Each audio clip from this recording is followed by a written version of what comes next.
Hello, myself Dr. Dinesh Patil. Welcome to my channel Digital Forensics for Beginners.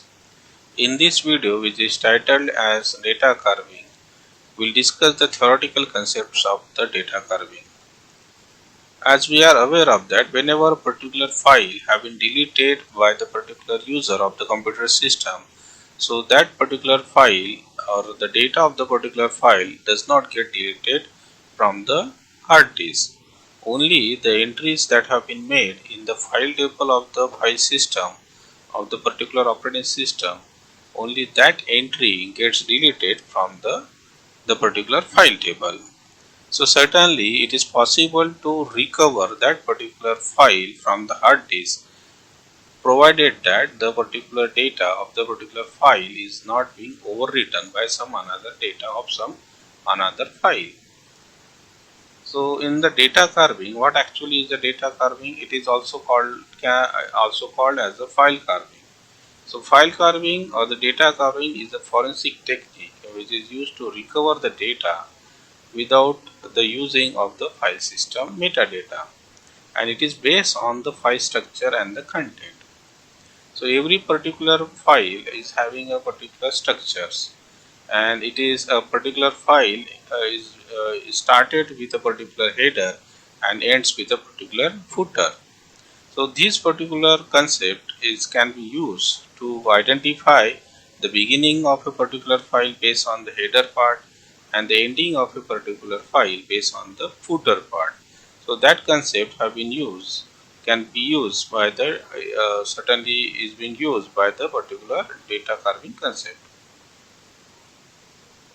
So just we'll have a discussion about the basic file system concept. The file system actually it maintains or manages the creation, deletion, and it allocates the space for the particular file which have been created by the user, and it also performs the various other functions on the files. There are mainly two kinds of file system which are being widely used or being famous. One is the file allocation table 32 and the new technology file system of the Windows operating system, which are being more famous. So basic unit of the data storage on the disk is the clusters. So a particular cluster is consisting is usually multiples of 512 bytes. So that means the information that is being stored, whatever the information which is being stored on the data storage, it is stored on a particular cluster, and that particular cluster is going to be its details are being maintained in the file system's file table. So if you talk about how the data is being allocated in the FAT32, so there are three ways in which the data can be allocated in the file allocation table file system. One is a contiguous allocation, then second is a linked allocation, and third is a index allocation. So in the contiguous allocation, if we can see that how the data is being allocated and what the entry is being made in the file system table. So the contiguous allocation, the data is being stored in the contiguous clusters, or we can say in the contiguous blocks. So like 0, 1, it is having a particular file, and the length of that particular file is of 2 blocks or the 2 clusters. Similarly, in the linked allocation, what we are having, the entries, the starting entry of a particular file is being made, means what is the starting cluster or the starting block of a particular file, and the ending of that particular file is also being specified in the directory entries. So we can find out the beginning of that particular file based on this. In the index allocation, a particular index block is maintained on the hard disk, and that index blocks maintain the details about other blocks which contains the data of a particular file, and the details of the index block is maintained in the directory entry of the file table. So this way the data is being allocated in the file allocation table 32 file system. And certainly if the particular data has to be recovered based on the file system, then these kinds of entries are of immense helpful to the investigator in order to recover that particular data from the hard disk. Now we'll see the traditional recovery technique. In the traditional recovery technique, first of all, we have to discuss about how actually a particular file is entry is being made in the file table of the file system. So for this particular example, recovery.txt is a particular file which have been stored on the hard disk. So its entry is being made in the file table of the particular file system. So here it is mentioned as the recovery.txt is stored from the cluster 300. So we have to search in the cluster entry that is for the 300. So the 300 cluster is pointing to the 301. Then 301 points to the 302. 302 points to the 305. And 305 points to the 306. And 306 is having the end of the file, means our particular recovery.txt starts from the cluster 300 and it is stored at the cluster it is ending at the cluster 306. So it is a particular fragmented file and it is stored in a different cluster. Now the details of this particular file is being maintained in the directory entries, where actually it is starting from which particular cluster. And also the details also, apart from that, the cluster entries are also having the link to the other particular clusters. Now suppose a particular file have been deleted from the hard disk. So let's say the recovery.txt have been deleted from the hard disk. So this particular entry, whatever the entries are there of a particular file, okay, so that are going to be deleted from the particular the file table of the file system. But the data of that particular file, that is recovery.txt, let's say, is going to be available on the hard disk. Now how to recover this particular file from the hard disk? So what is required for a particular the user, or maybe the software which is based on the traditional recovery technique? It has to identify the starting point of a particular file. So let's say the cluster 300 is the starting point for a recovery.txt. Now there is no what we can say, there is nothing is available, the details are not being available about the next cluster, where the next cluster is being stored of the particular file. Okay, so certainly we don't have that particular details being made available in the cluster entries. Like 300 is having the null, means there is nothing after that, there is no. So those find what we can do in this case.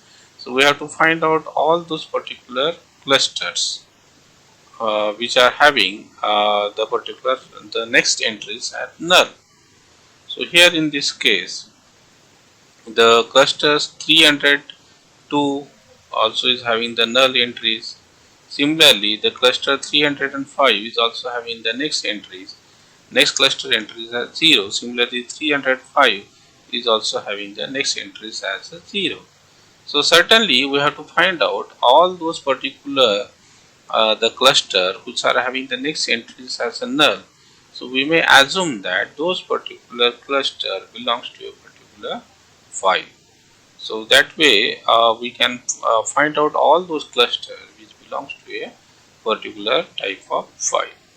So this way the traditional recovery technique works. So even though this recovery.txt file have been deleted from the particular hard disks, entries are going to be removed from the the cluster entries, which means we are not able to find out the next cluster which are going to have the details about a particular file. So this particular fact, the file allocation table entries for the next particular the next cluster entries are going to be removed.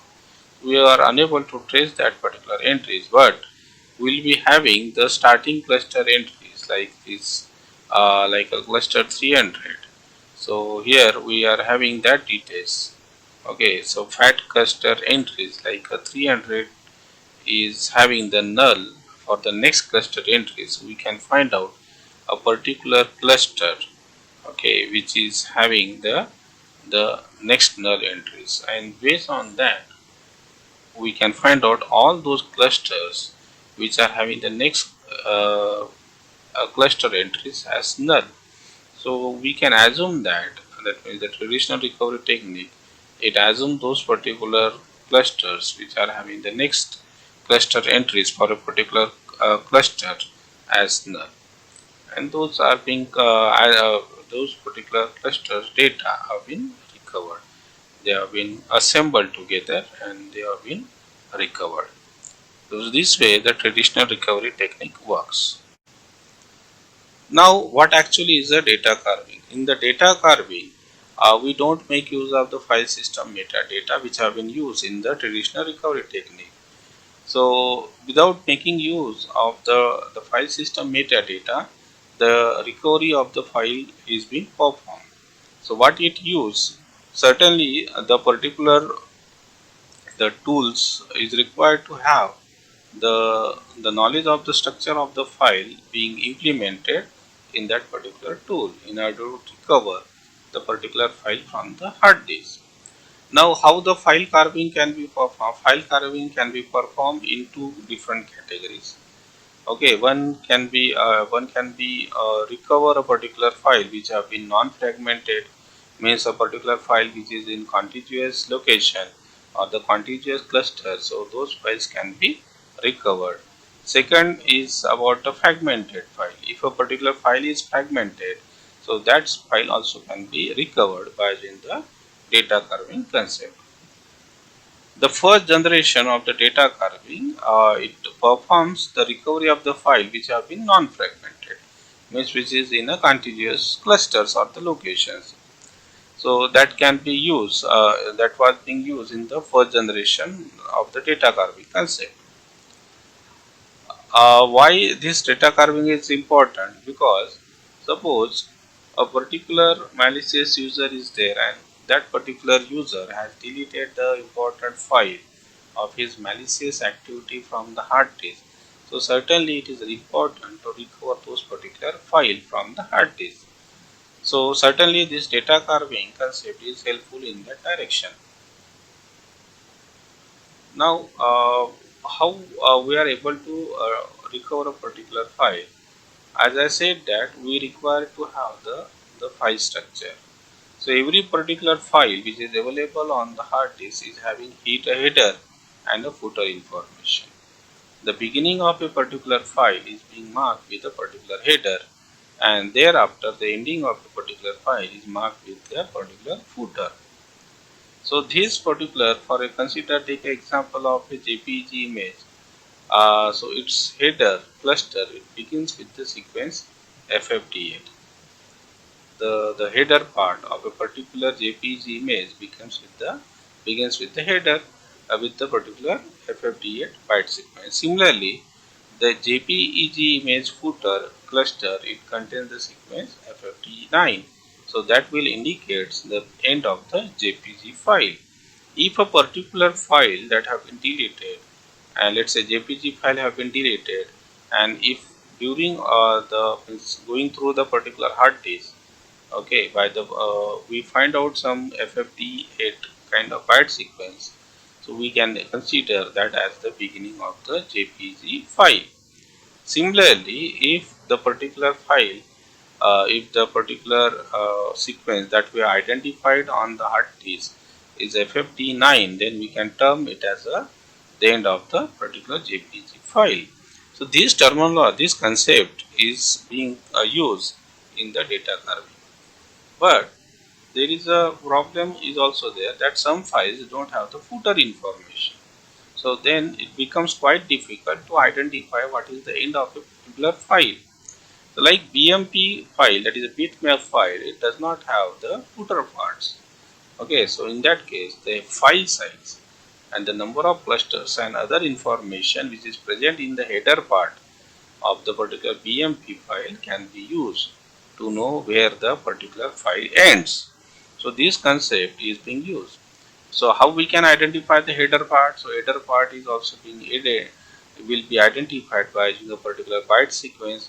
Like in the JPEG image, we are having the header part being identified by the FFT8. Similarly, the PMP is also having a particular header part. So it's being identified by a particular byte sequence. The header part, the beginning of the header part is being identified by a particular byte sequence. So thereafter, we will be having a file size, the number of clusters and the other information. So the file size, if you get that, then we can know where the particular file begins and where it ends. So we can extract or we can carve out that particular information. So this way we can recover the data, okay, which is stored in a contiguous location. So the foremost tool is a kind of a tool which implemented the both header and the footer carving concept. Okay, but it is also based on the header and the size of file information. The Scalpel tool, which is built on the foremost engine, improved this particular performance. Okay, and the memory uses of this file carving technique. This Scalpel, this concept the tool concept is also implemented in the autopsy tool, which is used to recover the data from the hard disk. Now, if the data is fragmented, then how to recover that particular data from the hard disk? So it is somewhat quite cumbersome task, because if the data is scattered on the hard disk, it is not in a contiguous location, so certainly it becomes more tedious task or the difficult task to recover that data from the hard disk. So consider this example of how the fragmentation might happen. So we are having a particular file. This file is being scattered here. Okay, is being placed over in this particular clusters, and the remaining part of a particular file is being placed in these clusters. 8 and 9 cluster is having the remaining part, and first 4 clusters, they are having the first part, the first few clusters of a file. The header part is there at the first cluster, okay, and somewhere the middle part, means the fragmentation part, is going up to the fourth cluster. Thereafter there is some another clusters are there which are may have some another file. So now in this case there is the trouble of finding out where the next fragmented part is available. So this can be that means there is a particular solution have been provided in terms of a smart carver. So this smart carver can be used in order to recover the fragmented data. So this smart carver kind of a tool, so they use the three concepts. One is a pre-processing, second is a collating, and the third is a reassembly. In the pre-processing, the data clusters whichever are there on the hard disk, they have been decrypted or the decompressed. Then the second part is about the classification of the cluster to various file types. So whatever the clusters that have been decrypted or decompressed, so they are required to be classified as they belong to a particular file type. The file type may be what's a JPG, you can have the video file. If you are having the video file, so there is a complete or particular pattern will be there. Similarly, if you are having a word, there is going to be a particular pattern. So that particular pattern is to be identified as part of the collating, and this particular fragmented part are required to be identified as they belongs to a particular file type. And then is the reassembling. Once we identify the particular the clusters belong to a particular file type, they are required to be reassembled together. So these three concepts have been used in the smart carver tools. The first, as we have discussed, is about the pre-processing. So where we have to compress and decrypt and decompress the particular information that is available on the hard disk. So that we have to do as part of this. And in this case, whenever we are doing the pre-processing, the data or the particular the cluster which are associated with the file system or the operating system, so they are not required to be considered. So that is what we have to take care, that is being taken care in the pre-processing step. And then is about the collating. In the collating, what happens, the particular disk clusters, whether they belongs to a particular certain file type, this has to be identified. So every particular cluster's data is having a particular pattern. Like if you are having a web page being stored on the hard disk, so it might have certain tags like HTML tags. So we can say that this particular cluster belongs to the particular HTML files. So we can consider that those particular fragments as belong to a particular file type. Another character can be another criteria can be the character frequency, ASCII character frequency. So if you are having the high frequency of the ASCII character, that they indicates the non-video or the image. So that we can identify. And once we are identified the particular the various fragments as they belongs to a particular file type, then we have to reassemble those particular fragments. So how we have to reassemble that? So for that purpose, we have to find out the starting fragment of a file that contains the header. Okay, and thereafter we have to merge the clusters belonging to the same fragments. The merging has to be performed, then finding the fragmentation point, that is the last cluster in the current segment. And then from the last cluster we have to find out the starting point of the next fragment, and the ending point of the last fragment is required to be identified. The last cluster, whichever might we have, it might contain the footer. So this concept is being used in the reassembly. So what we have to do in the reassembling, we have to find out the starting fragment of a file that contains the header. Okay, the header is a particular the metadata, it maintains the metadata of a particular file, like the size of the particular file on the hard disk. So that details is being maintained in the header part. Then once we have identified the starting fragment, we have to merge the cluster belonging to the same fragments. So we have to merge all the clusters which are belonging to the same fragment, and then we have to find out the last cluster of the particular current segment of the particular fragments. So this last cluster, it might have the starting point of the next fragment, means where the next fragments are stored. Okay, if it is the index allocation, if you remember that index allocation, the particular cluster or the block, it points to the next cluster or the block. So certainly the same logic is being used here. The whichever is the last cluster of the particular fragment, it will have the address of the next fragments or the next cluster, next starting cluster. So certainly a next cluster which belongs to the next fragment. So this concept is being used in order to find out the next fragmented part of a particular file. And then in that particular once we identify the next fragments of a particular file, we have to reach to the ending point of a last fragment. The last cluster, it might have the footer. If we reach to the footer, then certainly we can identify the end of the particular file. So that way we can identify all the fragments, and then we can arrange or merge it together.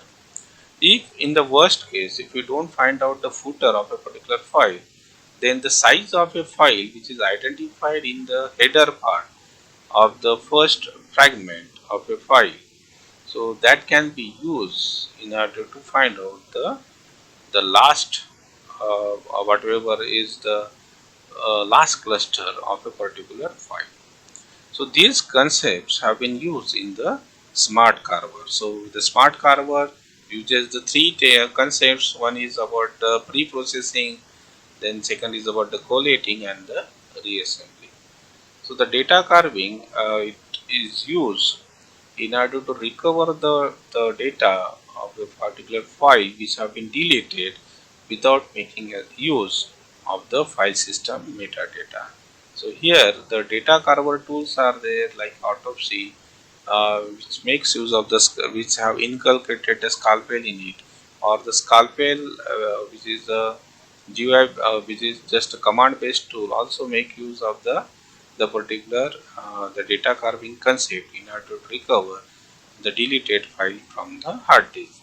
Certainly the data carving is helpful to the forensic investigator, because It is helpful in recovering certain files which have been deleted by the user of the particular computer system. So thanks for watching this particular video on the data carving concepts. If you like this particular video, please click on the subscribe button to watch the future videos on the digital forensics. Thank you.